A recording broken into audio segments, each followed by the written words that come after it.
Good evening, everyone. It is May 30th, and we are here to talk about FAAB and all the good things that you can do with your team over the next week. Dynasty, Redraft Keeper, we got you covered. Except best ball. It's time for Dingers! This is Dingers, way more than fantasy baseball. We keep it real when we talk and knock it straight out the park.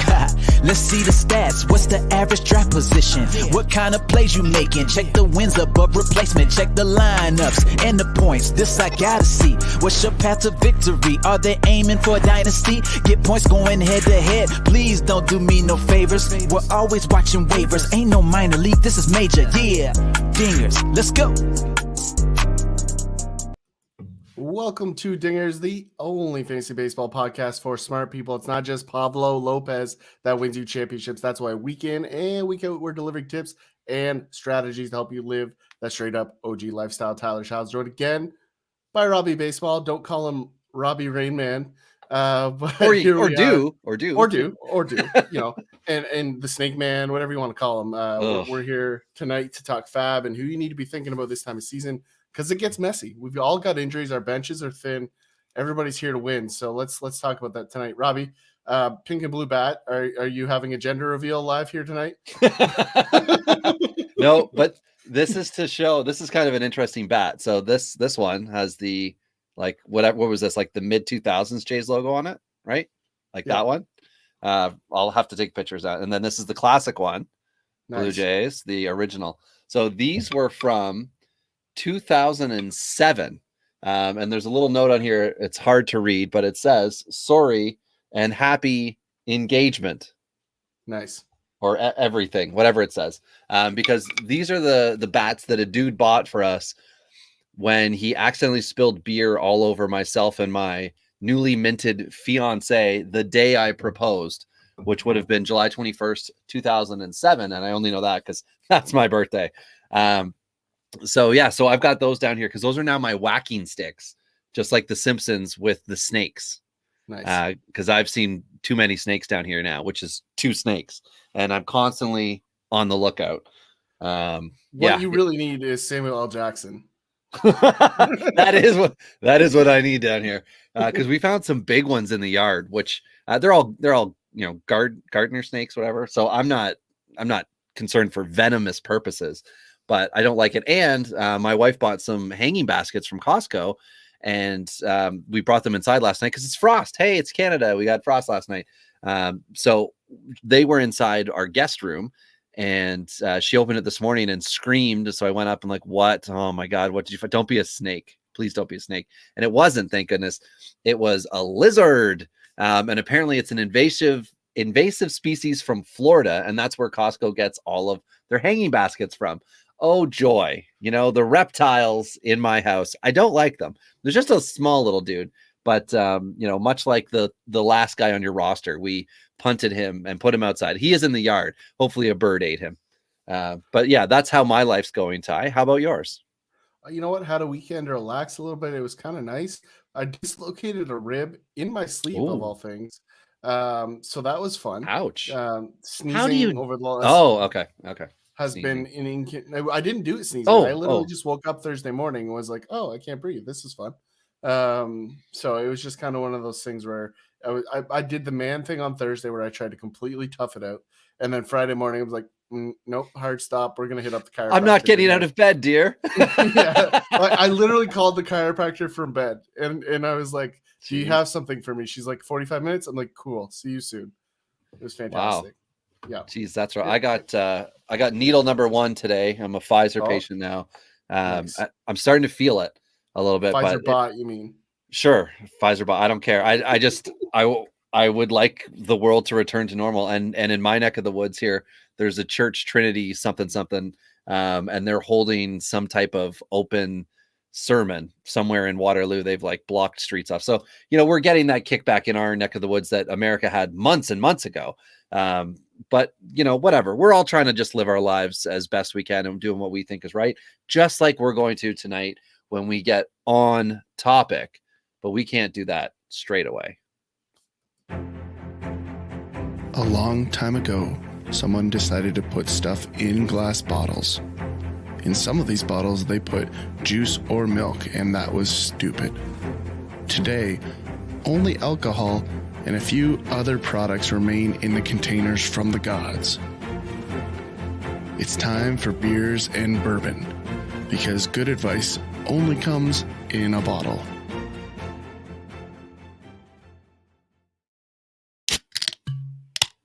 Ooh, that was a good one tonight. So, in my show prep, Robbie, I went to go get a whiskey glass. So, that's your show prep. Okay.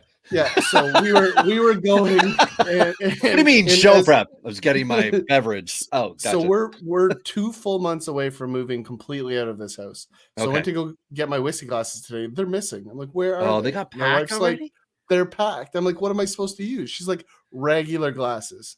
Boo. Regular glasses. You believe that? So Mason, hey, that's okay.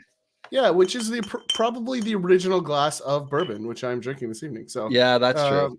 You know what? There's probably some synergy here. But what do you got this evening? I saw a new can. Yeah, this is very Alex Fast worthy.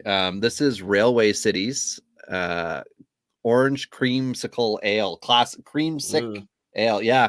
But it's, taste the nostalgia, this classic recipe reimagined with orange and hints of vanilla. And my wife bought it. She's like, I want to try this with you, which of course she won't. It's a 4.8%.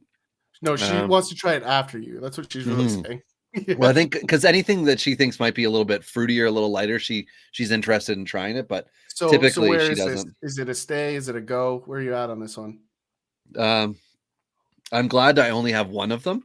So but it's not like it's not. Yeah, it's been bounced from the list. Okay, it's not like an absolute fail, but it's not one of those ones where it's like, oh yeah, like I'll have more of these. Like when red beers became a thing a long time ago, it was like, oh, you got to have a red, and then it was just more, that's just more of a dark ale, but that's okay.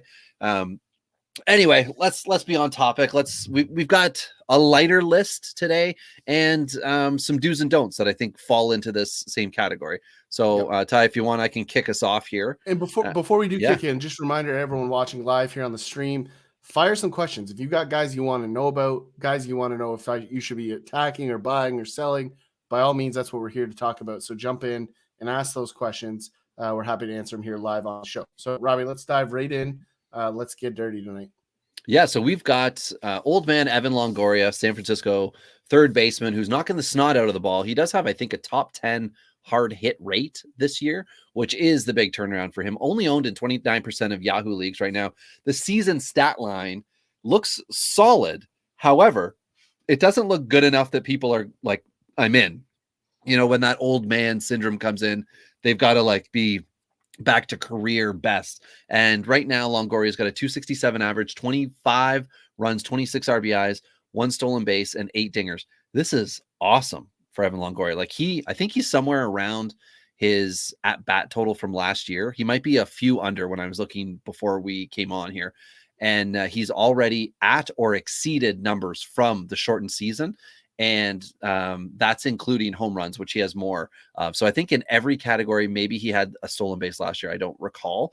It's a good thing. But this is the perfect old man pickup down the stretch. He's healthy. He's going to play every day in San Francisco.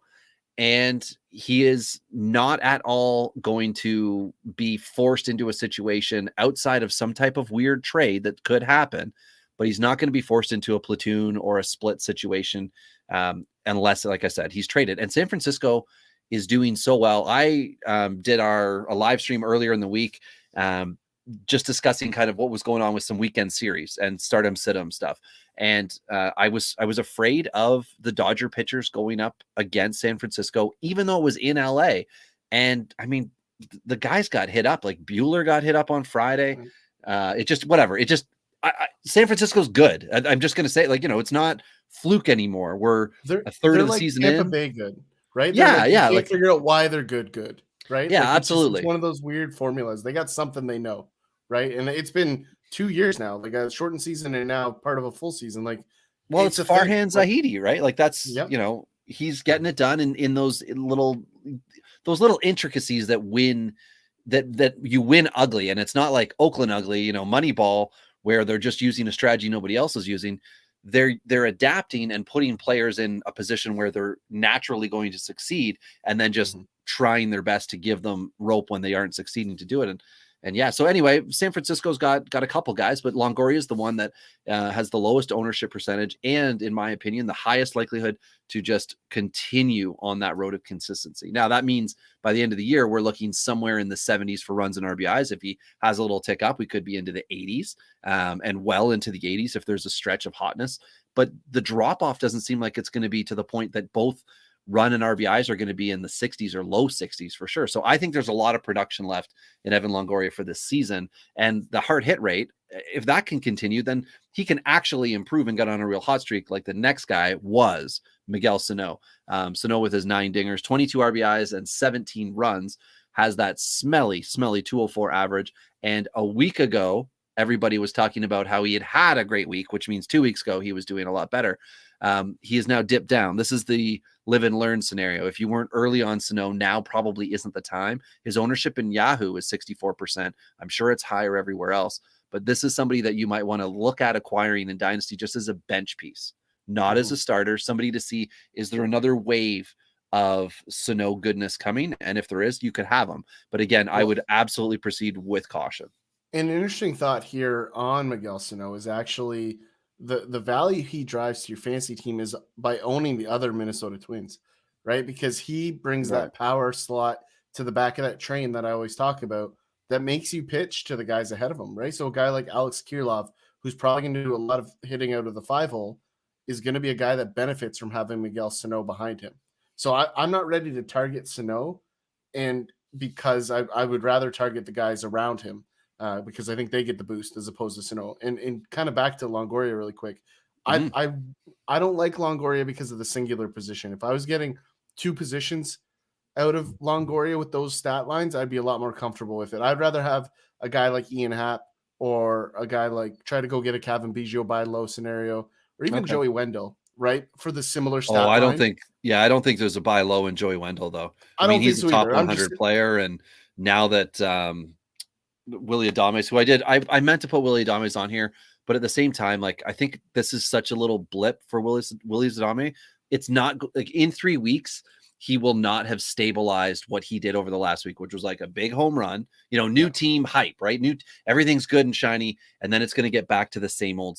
Like Milwaukee needs to make that free agent signing this offseason of a franchise shortstop. That's the only way they fix their shortstop situation. It's not the Adames trade. Like, that's not it. This is just a moment. But sorry, Ty, I thought of that right now that I didn't have him in on that. And yeah, like, what are we going to see? 2 weeks, maybe 3 weeks, and then everybody's going to be chomping at the bit if Wander Franco's not up. If he's not up by the midpoint of June, all of the people who do what we do, as well as people who write and those who have to write, who are paid to write fantasy content, are going to be losing their minds because they need Wander Franco up. They need a new storyline. And Jared Kelenic has not done what everybody needed Jared Kelenic to do. And I don't just mean the Jared Kelenic fantasy owners out there. I mean the guys who write about him, the guys who hype up prospects, the guys who do all these things that say greatness is upon him, and then he comes up and struggles. Jerry DiPoto said he needed him to see more left-handed pitching, and everybody was like, oh, it's player suppression, myself included. But that didn't mean that I thought Jared Kelenic was going to come up and be like a 300 hitter and do all these great things. It's just that Jared Kelenic is struggling with at bats. Jared Kelenic is not doing great things where you're like, well, he's going to right the ship. He's going to do this. Now, he's not hitting the fastball, which is an Austin Nola previous problem. So if he can correct that, I have a lot less concerns with him, but I got to see it first. I can't just identify the problem and say, oh, well, it'll be fine. He's got to fix it too. And I think he's got a lower BABIP as well. Well, I think, kind of bringing this all together, like, I think one thing with Kelenic, I think we're seeing a new evolution of superstars breaking into the league, right? Like we saw with Vladdy, right? Where they worked on hitting the off-speed stuff, and then the fastball caught up. And we're still seeing Vladdy catch up. And when he finally does, like, he is going to be a phenomenal hitter, because, like, he's hitting the ball all over the yard. Even when he's getting out, he's hitting the ball hard.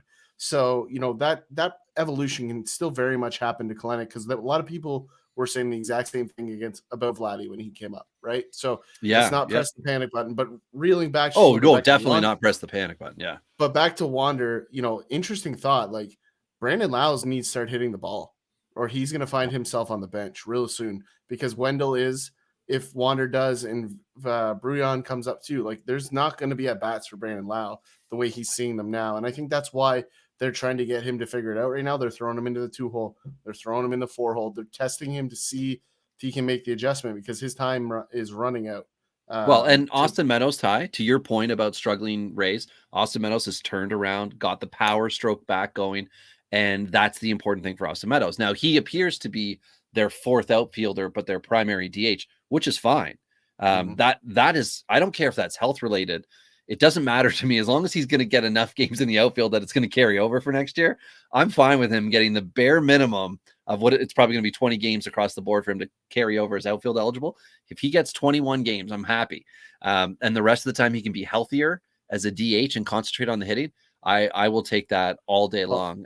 And I think what you will see with him is he'll slot into first base a little bit over time against the lefties, and G-Man Choi will be on the bench because Meadows will hit the lefties just a little bit better. So I think that'll be a roster. And depends what they do with Brousseau as well, or Brasso, whatever. Yeah, I don't think Brousseau can exist on that team with the kids coming. So yeah, so that's a good point. There are going to be at least two guys that need to move. And the other thing too is Brouillon, I don't believe, is on the 40-man, and Wander Franco is also not on the 40-man, which is one of the reasons why Taylor Walls is up. Was an obvious call up originally.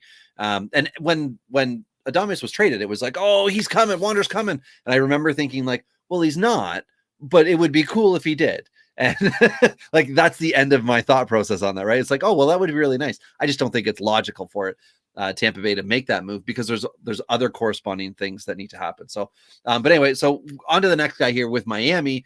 Garrett Cooper, first base outfield eligible, 34% owned in 147 at bats, which is about where we're seeing a lot of the guys right now in that range. A 283 average, which is really nice from a struggling, outfield situation where you got a lot of low average guys. I just mentioned Meadows and that company. 17 runs, 21 RBIs, 5 home runs, no stolen bases. I'm fine with that. I would be happy to have Garrett Cooper as a bench guy, move him in a daily league. Aguilar being there at first base, he's still going to be eligible for this year for Cooper. But I like him. And then the next guy, Ty, I think is a fascinating one. I'm going to check his at bat totals, if you don't mind doing the intro for him here. Oh, you're muted, my friend. So in order to speak about Colton Wong, I need to have the microphone ready to rock. So correct. Colton Wong is hitting second base. He's only 29% owned. He's batting 288, right? At a very shallow position. Get your shit together, Yahoo players. 29%. I was going to say it's not acceptable. Players. Yeah. I mean, I wanted Yahoo to be scared since I know they're paying attention.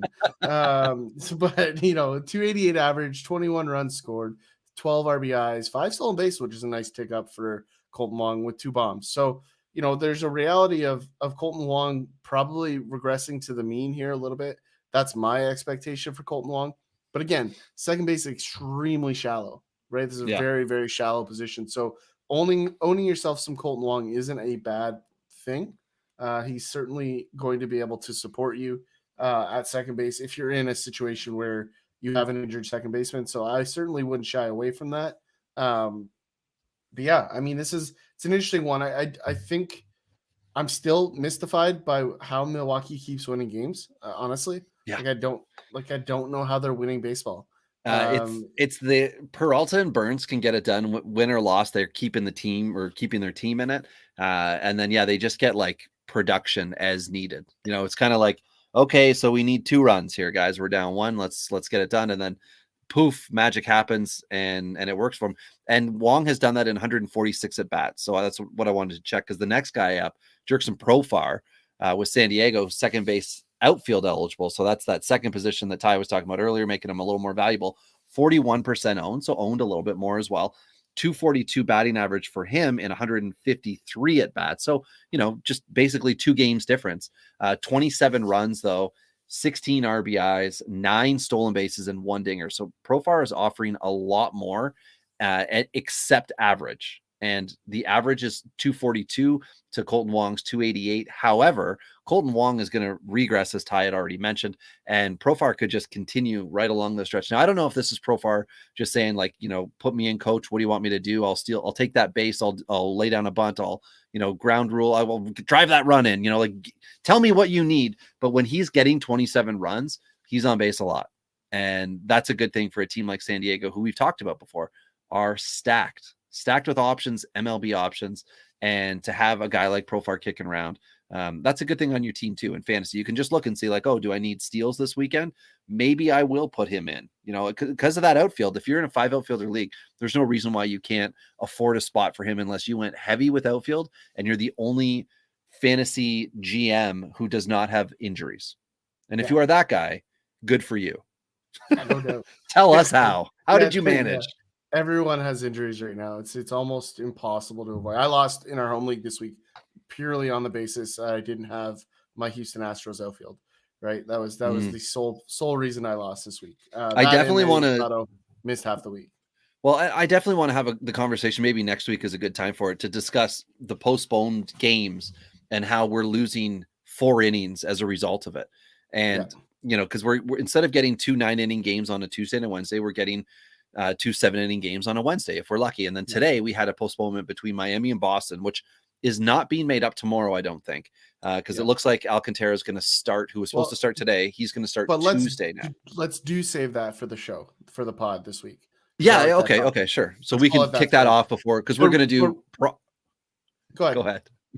We're going to do prospect hitters.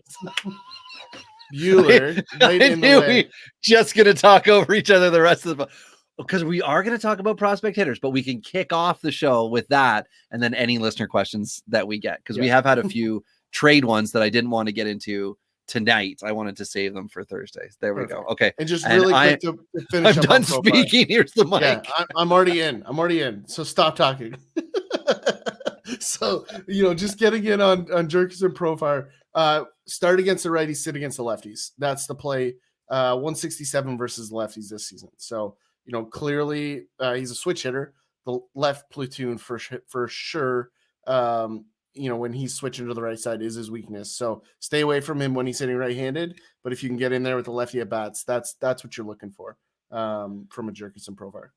Okay. So Brad Miller, we talked about, I think, last week, 98 at bats. So just, for consistency's sake, he's a third less than the other guys, 296 average, which has got to regress. But a lot of production there, 18 runs, 14 RBIs, 3 stolen bases, 5 home runs. If he's out there and you need a guy, he's got first base, second base, third base, and outfield in most Yahoo formats. I mean, come on. How is that guy not rostered more than 36%, right? We know there are definitely those like dead leagues in Yahoo. They don't do a best ball to the extent that this should exist, where they have like some players who are really good, like Garcia is owned. I think it said like 89% when I looked today or something like that, which Aldonys Garcia, which is weird. So next guy up is Freddie Galvis, who has been just a steady Eddie. He is doing the Jose Iglesias 2020 in Baltimore, which is coming in and just putting up some numbers that make them fantasy relevant. And Freddie Galvis, second base, shortstop eligible. So dual eligibility. Great to see. 17% owned in 161. And I like, sorry, Robbie. I like the home runs to go up. I want to jump in there really quick for him to go up as it gets warmer, because the short porch in Baltimore for him, we saw him in Toronto down the lines, just flip the balls out to right field. And I think as the weather turns nicer, you're going to see a little production from Freddie right field bombs. Well, a good note as well is that Toronto is moving as of tomorrow or Tuesday, whenever their next home game is. They're out of Dunedin, but they're in Buffalo, which was a great hitters park last year and gave the Toronto hitters a huge advantage. And Baltimore has yet to play Toronto this year.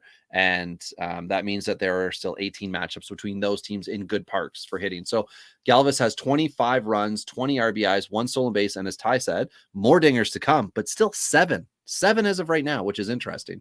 A team that is not doing well, that I think everybody just expects to turn it around to be better, is Minnesota. But they are throwing out like Kyle Garlick, Rob Refsnyder, which is fine.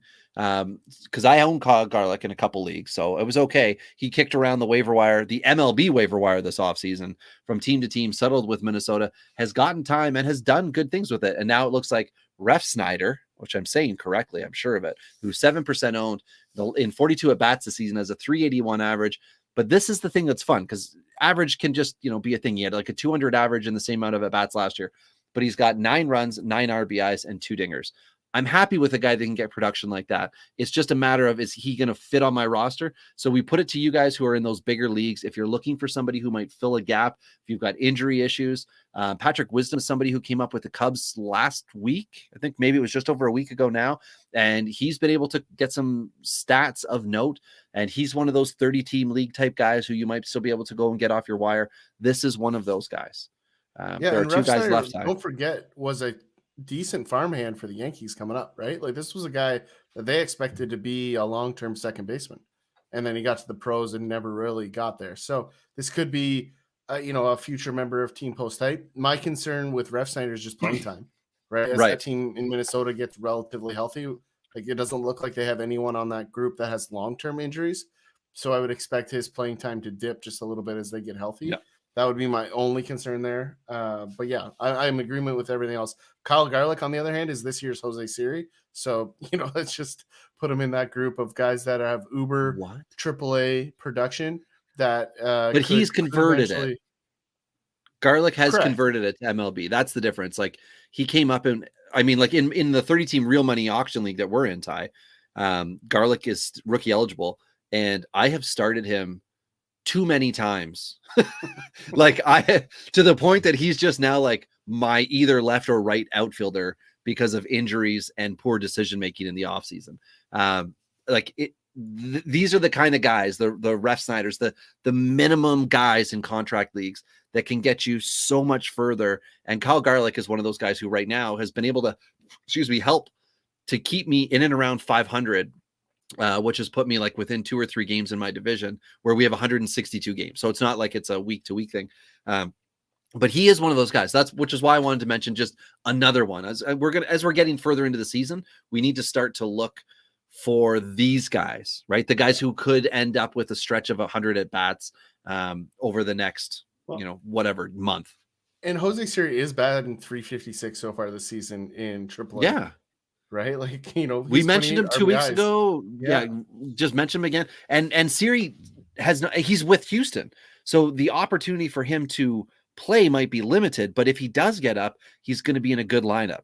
It's just a matter of, kind of like what's going to happen when he does get up. So next up here, J-Man Choi. This is just a real quick one. Like we talked about Tampa already. He's still only 8% owned, and, looks like he could just be the everyday first baseman, or, a 75 to 80% playing time guy, which in Tampa is an everyday type guy. So that's just somebody to note. And that might also be more for trade. J-Man Choi's value goes up and down a lot, but right now on Tampa Bay, where it looks like they're crowded, where it looks like there's more guys coming, you might be able to get a value buy from an owner who's a little worried, who, like Ty said, sniffing the Brouillon coming up, worried about Wander Franco coming and taking playing time. So this could be a play where you can make it. And if Choi ends up sitting on the bench more, his line's not going to go down, just his overall production. But if you can afford that kind of risk reward, I think that's a good play. And then the next guy, Avisail Garcia, who we also have mentioned before, keep it brief with him, just good counting stats, right? 25 runs, 28 RBIs, 4 steals, and 9 dingers with a 250 average. I love it. And he's one of those guys, Ty. Why is Milwaukee winning games? Because a guy like Garcia has a good day. Well, and look at today, right? They beat Max Scherzer today because of a 2-run bomb from Avisail Garcia, right? That was the formula today. And so those are the kind of guys that I always look at on the waiver wire, and people stay away from him. He's a great bench piece, in my opinion. That's what Avisail Garcia is. If you're going to win a championship, that's the kind of guy that when Yonder Alvarez is on your bench, that you slide Avisail Garcia in, right? That's the perfect fit. The nice part is he's not going to hit for average, but he's going to give you OPS. So if you have an OPS format or points, he's a great guy to own because he's going to give you production outside of the batting average. Let's slide on to the pitcher side tonight, Robbie. This list is interesting. So there's a couple guys here that are your cup of tea. This list makes me want to cry. Because there's nothing about this list that I get excited about. So this is 2-start pitchers for this week, guys that we're looking at. The first one is actually interesting. I will not a 2-start. Sorry, not Logan Webb is the first guy. He's not a 2-start pitcher. Okay. So but he's I just wanted to. a general pickup. Yeah, give me a Yeah, moment and I'll let you know when his start date is. But sorry, please continue. cool. Everybody else 13% is a owned. 2-start. Perfect. 13% owned, 3.86 ERA, 4-3 on the season. We talked about earlier. San Francisco continues to surprise people. It's what they're doing. They're winning ugly. They're winning beautifully. They're playing good defense. A lot of different things. 33-20. That's San Francisco's record right now. Yeah, absolutely. And they beat up on the Dodgers this weekend, as you mentioned earlier, Robbie. So Logan Webb is a sneaky guy, though. He's surprisingly heavy fastball with decent off-speed stuff to get people out. So I like what I've seen so far. I will continue to see some production out of him. But, what is it that you like about Logan Webb, Robbie? Just the availability? Yeah, it's crazy to me that he's 13% owned and the team is surging. So he's got a good good K rate. Wow, words are tough tonight. He's starting to get the wins, and the start of the season wasn't good for him. So a lot of people that were interested decided, no, like kind of like that Rodriguez guy they had a couple years ago, right? He came up and he just couldn't get it done. And Aaron Sanchez was supposed to be someone, and he's not. And Cueto, and they're old, they're crap, right? And it was just like forget about San Francisco rotation. Well, no, look at them, they're getting it done. And Logan Webb is just one of those guys. He could be SP4 on most teams right now, and he's kicking good numbers in fantasy. Well, and if you look at compare them to somebody like the Red Sox, for example, right? Like what run differential, they're 10 runs clear of Boston's run differential right now. Only 191 runs against. The Yankees, White Sox, what else we got here? The Mets somehow, and that's it. That's and the Padres. There's 4 teams with less runs allowed than the Giants, and the Giants have also put some absolute thumpings on people. So it's not as if they're not scoring runs to boot. So a lot to like about San Francisco right now. I don't think it's a mirage. Not with that run differential. They're doing something right. They're scoring runs the right way. It'll be interesting to see how long they can stay ahead of the Dodgers, because right now they are 2 games clear of the Dodgers. So lots of season left, and the Dodgers are still very good. They got Cody Bellinger back today, but we'll see what that means moving forward. Next on the 2-start list, Pablo Lopez, one of Robbie's guys. I meant so to say I'm just it's Jorge, Ty. It's Jorge. I apologize. Oh, My God, it's okay. I'm embarrassing. So Jorge Lopez is the guy this week, getting the 2-start week with Baltimore. And 1% owned, everybody. That means he's available in your league, unless I'm in it. well, I mean, the 5.8 ERA is helpful on your journey to 1% ownership. So, it's definitely working in your ownership favor that you can go get him. That's what it's doing. Yeah, he is available. What's Boston's schedule this week? Do you have that in front of you? Because I think that for me is where it becomes interesting. 45 strikeouts. He's basically a strikeout per 9, 9.0 strikeout per 9. Yeah, that's what I was trying to say. So definitely a guy you want to own from a K percentage. Baltimore, it's a matchup game for me with Baltimore. Like I'm only starting them in very limited scenarios, in my opinion. So it's Minnesota, which we've talked about Minnesota on the snide. So they're not a bad team to run up against, which is why I like him. Second one is Cleveland, another team on the snide. I like it. Now, it might be Savali that he goes up against. I'm not sure, but I think it also could be Henches. I'm trying to find out right now. I'm trying to check both schedules, which is why my head is down here, not here. Well, but it's Lopez. And I looked at this a long time ago, and I remember there was like a 6-start stretch where I'm like, well, I don't like Jorge Lopez to really get a lot of production out of these, because Baltimore, I think at that time may have been, 20 games in and was close to 500 or something. And I was thinking like, this is a little bit of outperformance. This is when Matt Harvey was like not terrible. But he's not terrible. Like Lopez is not terrible on your fantasy team. And if you need counting stats, and if you can understand that he can get pulled very early in a game, he's not going to crush you. If you think about what a relief pitcher can do, that can do decent Ks and things of that nature, Lopez can do that for you too, and also tack on a win. It's just a matter of like, what's the rate at that's going to happen. So I'm not telling you he's great. I'm not. I'm just saying, if you want a guy, if your team sucks, Lopez is out there, and if he's owned, he's going to have like next to no value, and that's where you can swoop in to get him. Well, and one thing just really quick to note that I would note against Savale, if it is the second matchup for Lopez, is traditionally the Baltimore hitters are low ball hitters. So a guy like Savale has a chance to get beat up by a Baltimore team. He got beat up by the Jays a little bit today, 4 earned. Should have been a lot more. He got out of jail in a short 7-inning game today multiple times because Vlad hit into stupid double plays, I'll be honest. So I think if they're hitting the low ball, like Savali's very vulnerable. He's getting away with it. I talked about it in the offseason. The curveball doesn't get outs unless people are not ready for it. So that's the only time it's working. I expected to catch up with Savali at some time. So that's definitely not a reason I'm going to stay away from Lopez, which the matchups are very good. Yeah, and I mean, like I'm in a 2014 points league, Ty. Lopez is going in for me tomorrow. This is the same league that I also was able to pick up Hoffman in the offseason. He's now injured. But Lopez is just a guy who might come in and he might, over the course of the week, max 20 points, but I'll take it. And if you also look, like I can very quickly here pull up in my Fantrax points league. And again, we're going to points here because sometimes it's a little easier to explain production for starting pitchers when you consider the good and the bad that they can bring to you. And a guy like Lopez, who a lot of people think, oh my God, he stinks. He's got no value, this, that, and the other. You've got to consider the floor and the ceiling. And he has gone this year. I'm just going to rhyme it all off from April 5th. 6 points, -4, 21 points, 0, 6, 12, 16, -6, which was against the Yankees, 7 against Washington, and 12 against Minnesota. So when he has been beat up, it was against Boston.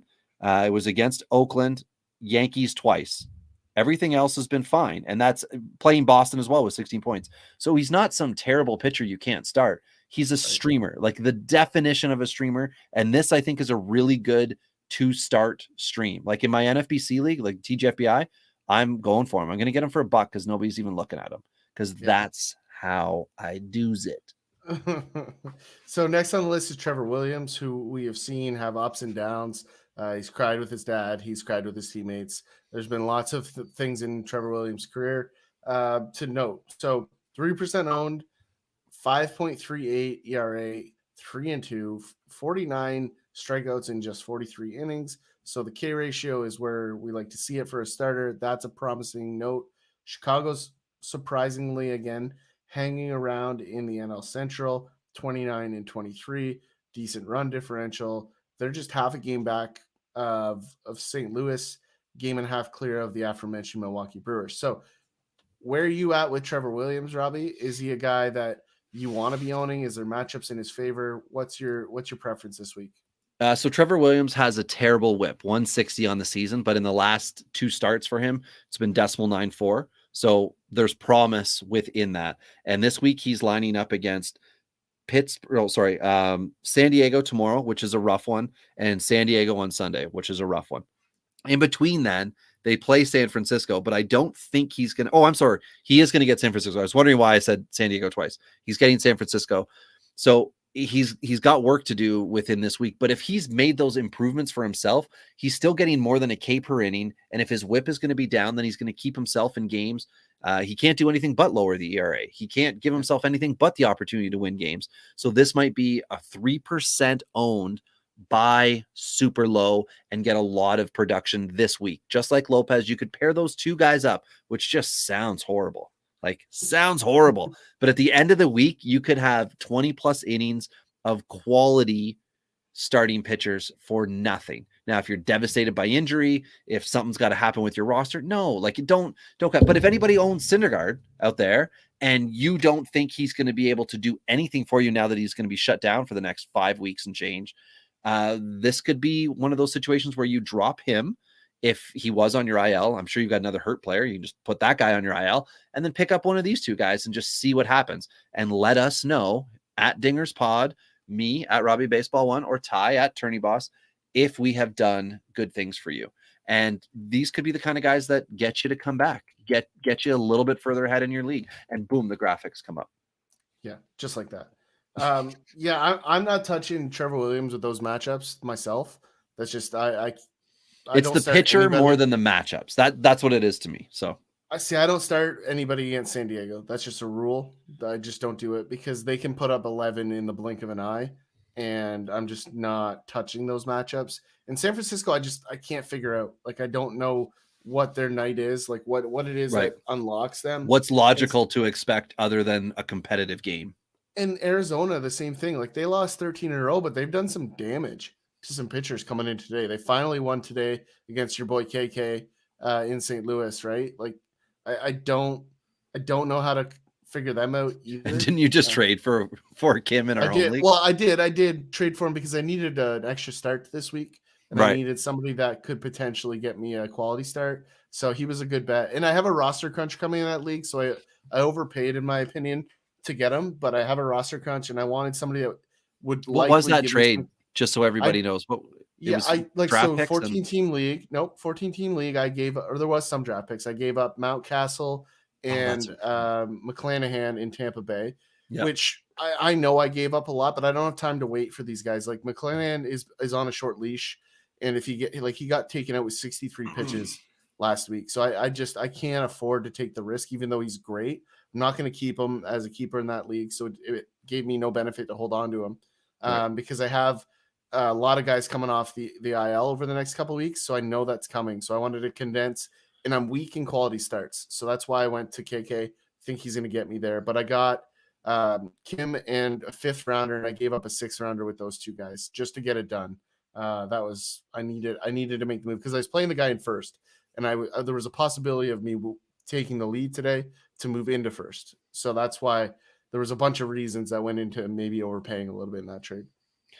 Well, I don't think it was necessarily an overpay that you would scoff at. Not even a little.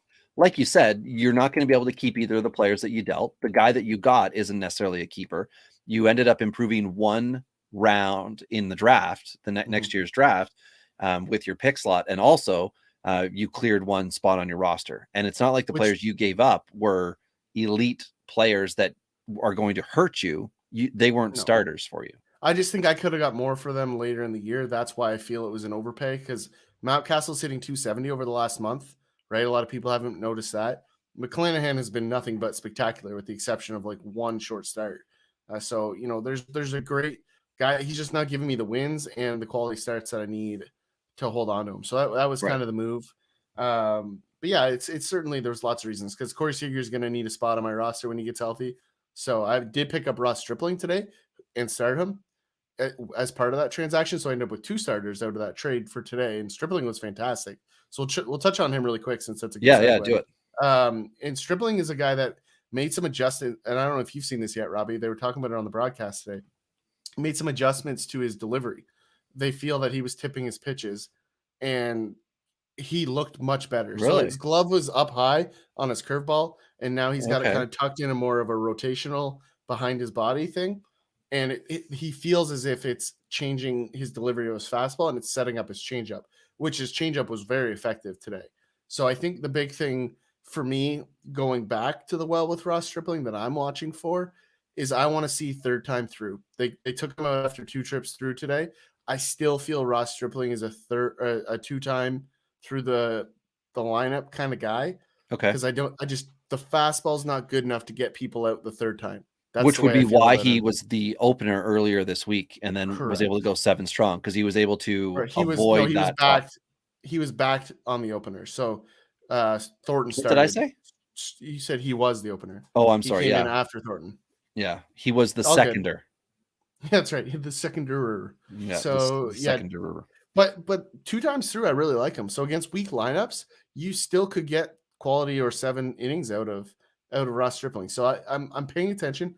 I'm likely going to hold him as we go through this week because Toronto's lineup does get a little bit interesting, and our schedule, gets a little soft here now that they've made it through the gauntlet that they've been going through in the month of May. So I am interested to see what Toronto does with Nate Pearson coming back. I think they might slow roll him out of the minors, which will be really interesting. Because I would love to just see some competition amongst Toronto starters, where a bunch of them are doing well, like the ones that we want to do well. Like when a guy like Stripling's doing well, that's great if the rest of the rotation is also pitching well. But if he's like the guy that's pitching well, then the Jays are going to continue to have this weird struggle where, yes, they're above 500, but man, is it ever ugly. If they're going to put it together, get on a big tear, go like 16 out of 20, something like that, it's got to be all 5 guys with someone like Pearson knocking on the door, ready to fill in. And that's what I want to see. I want to see the aggressiveness within that team instead of like the very passive nature that we've been seeing with Toronto, where it's like, oh, well, this past week, they lost 6 in a row, but they're still in this position. Like, it's a whole lot of like, well, everything's okay, right, guys? It needs to Well, be the get it accomplished, not, or get it done league, as Josh and Donaldson once said. exactly, the meltdown today is going to potentially cost the Jays because they've got another 15 days of a gauntlet, and then it eases up. So they've got 2 games in Buffalo starting Tuesday, Wednesday, with Miami, right? So they're going to have, I think, Robbie Ray and Alek Manoah going. So I think you leave Pearson down, see what you get in Manoah for 2 more starts, and then if at that point you want to move Pearson up, you do. But then they got Houston, White Sox, Boston, Yankees back to back to back. So that's a bit of a slate. You go to Chicago and Boston, and then finish back at home with New York. So going to be interesting little stretch of games. The Yankees, hopefully for the Jays' sake, are struggling still in the middle of the month here, but that's definitely intriguing. So getting back to the list here, in Caprillion out in Oakland, who's had a stellar start to get going here. Do you want to touch on him? Yeah, this is somebody that in 30 team dynasties had 0 trade value headed into 2020, had 0 trade value after 2020. Sorry, after 2020. Yeah, because he got one, I think, 4-inning pitch, whatever you want to call that little spurt he had, and then he was sent back down immediately. But Caprillion was once one of those like top 30 prospect pitchers, somebody who was going to be really good and then got injured, and then it was just like buried by injuries. Then the next draft class, the next draft class, the next draft class, and all of a sudden Caprillion's been forgotten. Well, now he's up, and Oakland's doing the right thing, thank goodness, of giving him starts, not putting him out of the bullpen to work himself out. They're like, this is the time, right? This is your time. So his ownership has went up a lot, 24%. All the last week, all the way up to 36% right now. So this is the time to buy because it's ahead of a 2-start week. So smart owners already picked him up. They picked him up this morning. Everybody else, we've got the rest of tonight. We've got early into tomorrow to get it done. But in a brief period of time, 17 2/3 innings, he's got 19 Ks, 2-0 record because the team's doing okay, a 153 average, and a whip of .91. Now, he's going to Seattle, which is good. Should be good for those Ks. Now Seattle's been playing a little bit better, but that should still be good. The ballpark's good. But then he goes to Colorado, and that's going to be the one where if you're in a daily, you can just avoid it. If you're not, risk reward big time. And if you're in a points league, I would gamble on the week being positive overall, but I don't know if I would say Caprillion's going to get 27 points for me this week. I'm going to quickly check because I do own him in the same league. I have Jorge Lopez, obviously. And I'm going to check and see where he is. I also like to live dangerously, Robbie says. But oh, you think you are risky? Oh, well, then let me show you my roster. But just a real quick note on the Oakland rotation. If you look at what Bob Melvin said this weekend, Jesus Luzardo, the Jesus Lizard, has been slated for the bullpen. Yes, he has. Very interesting, and it looks as if Oakland is going to leave Puck back down in the minors as well to build back up. So it'll be interesting to see how this rotation plays out. We're starting to see Cole Irvin turn back into a pumpkin very slowly. So it'll be interesting to see how they play out this bullpen over the next little bit because, Cole Irvin to me is the Ross Stripling in Oakland's rotation. Like there's enough there to be like interested, but it's like, do I get over that hump? And I don't believe Cole Irvin will ever get there. I feel the very same way about Ross Stripling. Well, so James Caprillion from a point standpoint, so he had a start on May 12th, then on the 21st and the 26th, 16 points, 19 points in his last start against Seattle, 29 points. So I would just say roll with this. And depending on what he does in Seattle, I might be willing to put him in against Colorado. And Ty, you know what? The league that I was just saying, I also owned him and Jorge Lopez. Turns out that's not the right 30-team league. I did trade James Caprillion this year with Robbie Ray to pick up whomever it was that I got along with Severino in some other deal. And both pitchers, Robbie Ray and James Caprillion, since the trade have A, been producing, and B, consistently now, because Robbie Ray has turned his season around. But anyway, just one of the fun little facts here, because Caprillion's on a first contract, and the guy I traded him to also took Anthony Alford in the deal. It was one of those like, here's some opportunities for you. I'm taking back, surefire players. So I like when those trades work out for both sides. Last guy here is Mr. Ross with Washington. This is Tyson Ross. What's the Ross? I hope not. Yeah. What's the? I like that I can't remember his name. Joseph. Joe Ross.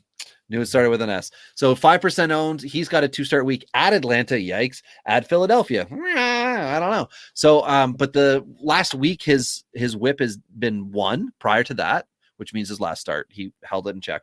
Prior to that was 143 for the season. In 43 and a third innings, 40 Ks. So okay, 2-4 record, because Washington is really disappointing, very much like Minnesota.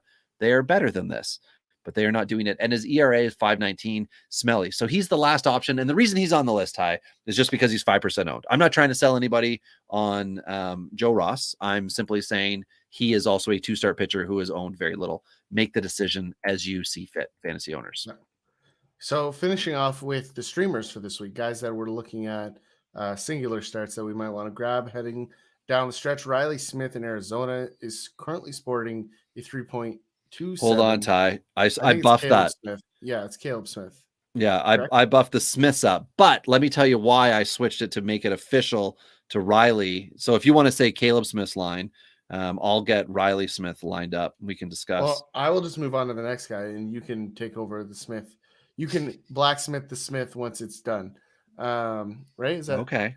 I don't know. Because you got to fix like the shoe, like a blacksmith, or That's the shield or the sword. A shoemaker. What are they called? A cobbler? Cobbler? I think that's right. Like you call a person that makes shoes, I believe, is a cobbler. A blacksmith is somebody who works with iron and steel over fire and makes beautiful things. Which is the kind of guy that I want to own in a fantasy league. Works with a forge. My neighbor, who also owns a helicopter that he built, he's 91 years old. George is awesome. Good for him. He also has a forge in his shop. Now, I think my shop is cool. His shop is even cooler because he has a forge and he's got an open well in his shop. You know, everybody has life goals, right? I just don't want snakes in my basement, and I want to own my neighbor's shop. But anyway, sorry, Ty, I got off on the. Yeah, so, I'm sure it's cobbler. Anyway. Yeah, I'm just gonna get into Marco Gonzalez because this is a guy that I love to hate on, and Marco Gonzalez he tried to throw a fastball last week, and it just now got to the strike zone. Oh, so, boo. yeah, the velo is just poo. And I'm not a Marco Gonzalez fan in any way, and I've made that very clear over a long stretch of time. Is he going to be serviceable in moments? Absolutely. But so is a guy like Ross Stripling. So I'm just not ready to be a Marco Gonzalez fan. I probably never will be. That's a personal preference and choice, and I will continue to take that stance moving forward. So I'm not in on Gonzalez, but Robbie, I'm going to hand it back to you quickly because you can update the Riley Smith conversation as well as Caleb Smith if you want to toss in some points there. Yeah. I want you more to speak to the Marco Gonzalez first. Well, first I want to say screw you, okay, and everyone you love for making a comment about Gonzalez. Now, Gonzalez is absolutely just a plug-and-play guy. Watch the matchup. So he's going to go up against Oakland to start. I think that's his start on Tuesday or Wednesday, whenever it is he's in. And that's fine. Like, I think he's going to be just fine. I'm not looking for him to go 8 shutout innings or do this or do that. But again, my boy DePoto has talked about him being the leader of the rotation and one of the guys that the other players are looking up to, and they all motivate each other, you know, with those fun, exciting things that they do. So I like him as somebody to have. I don't remember his ownership right now, and I accidentally erased it, which I realized was kind of silly of me. Just really quick, 14% barrel rate is in the bottom 4% of the league. But he's been hurt for a lot too. He doesn't have the inning count. He has 478 pitches thrown. So thanks. Thanks for that. Yeah. So we're no longer going to talk about we get ticked off when we hear people drone on about advanced stats and they never talk fancy stats. So we're just going to talk about how many pitches have been thrown and anything else that you can't mark that's not an advanced stat. Be like, well, they have 3 box, Ty. They have 3 box. So that's not a guy I trust. But the barrel rate and exit velocity have been fairly consistent. And I've said this for a while. Like there was an end to Marco Gonzalez being mediocre / borderline usable. And we're in that window for me. And that's the thing I've been saying for the last year or so on him is it's just, I'm done with him. It's just the time is over. So unless he reinvents himself at some point, like I'm out hard. Okay, so Riley Smith, because I don't want to keep going off on the Seattle dudes. I'm trying so hard to limit it this year. Everybody, That's why I did it. but you didn't do it properly. You said bad things, and I find the good. So Riley Smith's season, okay, 0% owned, 5.54 ERA, 1-3, but he got a save, and he got the save today. 21 Ks in 39 innings and a 1.53 WHIP. Now let's back it up a little bit. The last month, outside of ERA, which is brutal, 7.11. That's what happens when you get blown up. He's been able to be better. Now, I don't know if Arizona is trying to figure out where to put him in. He just seems like he's SP6, so they'll put him in when they want to put him in, feed him to the wolves, so to speak. But today he came in 3 innings, 4 Ks and a save, and was able to just blow it out. I don't mind him. Once they update his previous 7 innings, his WHIP was under 1. His ERA was 2.57. That's okay. It was 7 innings. So he's just a wild card. If your team sucks and you want get a guy who might end up with some starts down the stretch, might end up with some level of improvement, Riley Smith is somebody to consider. That's it. Consider. Again, very much like somebody like Ross. Like, just think about it, because he's probably available in your leagues, 20-team leagues and things like that. So The next guy up, Ty, is somebody who did not have a good debut, but you wanted to talk more about not just the debut of Eli Morgan, who is 0% owned, got roasted by Toronto, 2 2/3 innings, only got a K, ERA north of 20, WHIP, just a shed under 4 there. But you want to talk about who he looked like as a pitcher to you and your concern. So please, the floor is yours. I think he looked bad, and before I give the guy too much grief, I just want to say, like, he went up against Hyun-Jin Ryu in a very good Toronto Blue Jays offense, right? So that was his debut. And to make matters worse for him, it was windy and it was rainy and it was ugly. Brutal conditions. Yeah. Brutal. And Ryu also struggled, right? So it wasn't as if, the expectations were, reasonable. So I think it's one of those things that, I do want to make clear that I as much as I'm hard on the guy, I don't know that it's major league stuff. I compared him to his best days being Tommy Milone, right? I think a soft throwing right-handed version, whereas Tommy Malone's the lefty. I don't expect there to be much of an uptick beyond that. What I will say is if that changeup that he threw heavily on Friday is anything close to that on a normal day, it's not major league stuff. That's my takeaway.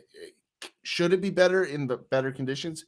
I would expect so, and I sure as hell would hope so, because you can't be as good as he's been in the minors without something. But I am concerned that that pitch is good enough to stick, and that is his hallmark. So the rest of the stuff was very underwhelming. That's my takeaway from that first start. Yeah, and I mean, we need to know, because right now Cleveland it's basically going to be between Morgan and Henches if they're going to cut one of those guys out of the rotation. So I think Morgan's going to get another chance on Wednesday. I'm trying to figure it. Yeah. So I think that's where his lineup's going to be, or sorry, his next opportunity is going to be. Henches went today. And what I will say is that Henches does have major league stuff. His issue is entirely 100% control. Okay. So, and that could be something that maybe a quick demotion for him while Morgan is fed starts 100%. And possibly blown up. Yep. But at the same time, Cleveland's not going to want to put a guy in who they don't think can get the job done. But again, Correct. He got the promotion, and it was Dave from the High Stakes Heat podcast who had talked to us about this could be a guy. Now, he didn't say he was a guy. I made the joke on Twitter that, thanks for nothing. I gave him a little dear Dave, you told me to get him and I did thing.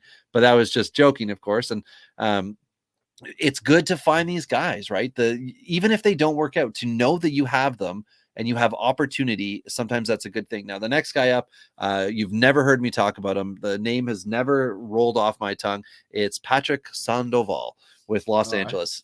I thought Pablo had moved into the bullpen. No, sir. Not yet. 0% owned, which shocks me because I own him. It does not shock me. So it's not true because I own him. But he does have a save this year, which is one of those just down. Like. Well, it actually says it's -1 from last week, so he's now down to 0% owned, which just means that someone somewhere dropped him, and they're like, "All right, 0." Anyway, 17 Ks and 21 and a third innings this year. High whip. It's all neutral. It's 20 innings, right? 21 and a third. So some of the numbers are a little out of whack, but he started the last 2 times out, a 2-start week, and he moved up because of Ohtani not getting off at the right spot on the transit with Oakland. But I think he's also in the rotation now. I think Sandoval is going to stick around. So this is another one of those, just pick him up and see what happens, guys. That's all I can tell you about him. I'm not going to try to build him up. He hasn't done anything great. You know, the Ks are not going to be high for him, but I think he is one of those guys who could kick around. And if the Angels just go on a run and he's one of those guys, just like in San Francisco with Webb, it could be good news to have him on your roster. So that's where I'm with him. And the last guy, Ty, is somebody we talked about, I think 2 off seasons ago, saying St. Louis, get it together.